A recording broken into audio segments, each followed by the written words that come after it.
साथीहरु हजुरहरु पनि घर बनाउँदै हुनुहुन्छ अनि फल सिलिङ लाउने सोचमा हुनुहुन्छ भने सम्झनु होला। यो चाहिँ चन्द्रगढीको घोडामारा चोकैमा लगाएको फल सिलिङ हो। यो किचन, अर्को बेडरुममा चाहिँ यस्तो खालको डिजाइन लगाएको छ, हेर्न सक्नुहुनेछ।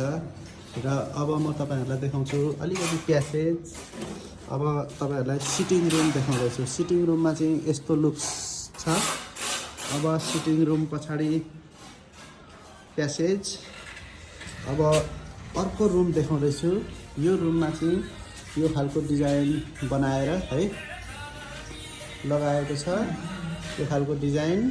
र अब फेरि अर्को रुम देखाउँदैछु र यो रुममा चाहिँ यस्तो खालको डिजाइन बनाएर लगाएको छ। परबाट हेर्दाखेरि यस्तो देखिन्छ। र अब बाहिर बरन्डा।